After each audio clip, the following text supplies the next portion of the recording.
This is Marc Berman from Atlantic City Plugged In All Celebrity Radio. Atlantic City, I love it. I love it. The Steel Pier, that diving horse, white. Woo! And we didn't even begin. This is Mary Wilson, original Supreme, and I have to tell you something. In the name of love, before you break. Yeah, put that finger down, huh?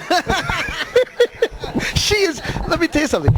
And I'm saying, you are gorgeous. You look, and I'm this far from her, okay? She looks beautiful. It's a mask, you know.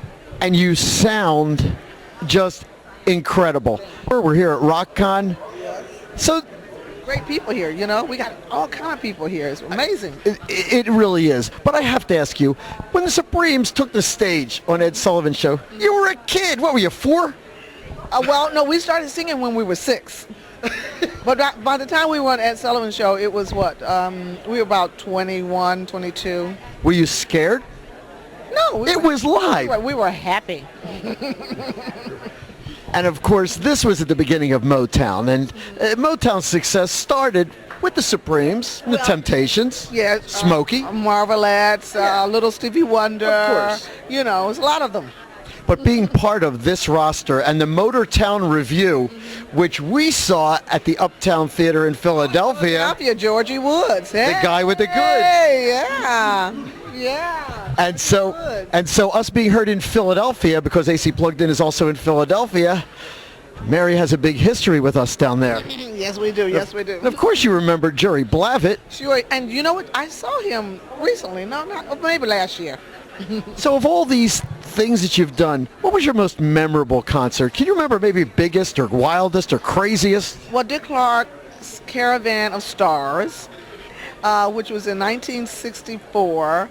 Gene Pitney, the Shirelles, all kind of people, Lou Christie, all kind of people were there. And that's when our record, Where Did Our Love Go, became #1. So that was very memorable. You maybe remember that song. Yeah, play it. This is all part of Americana, because this is American music. During the British invasion, that was British music that took over, but you guys were the American counterpart that actually, if it wasn't for you, they would have taken over the charts, but Motown. You know what it was? That they were, Beatles would be #2, we'd be #1, they were #1, we were #2, and it kept us going, do. It was great. 5 consecutive #1s in a row. And then we had, I think it was 12 #1 records. Mary Wilson is a vocalist in her own right. Who influenced you? I was jazz singers, you know, Bill Williams, Nat King Cole, obviously. There was Billy Eckstine, Nancy Wilson, all kind of people. So basically the great ladies of jazz. Yeah, really. And you know, I sing jazz. I love jazz. So yeah, I was influenced by them mostly. But Nat King Cole was a big influence. Sam Cooke was also. And you know, I'm going to say this on the air. We'd love to see you in Atlantic City, man. Hey. We'd love to see you in Atlantic City. Where? I don't care where, but I'd love to see your show in Atlantic City. You heard it. He said it, okay? You know, and I also have to say this too on the air. The group was great, and Diana Ross went on to become Diana Ross. Yes, the great diva. But your pipes, baby, I think you have the voice that actually crosses over. You know, Ella Fitzgerald was a vocalist that transcends time. She could be everything. Well, that's more your style. You could do jazz. I've heard you sing. I know your recordings. And you're actually an accomplished vocalist in your own right. The jazz, the pop, and everything. You know, it took a long time for me to get to that point. I mean, early on, I wasn't that, you know, confident. I think I'm very confident now.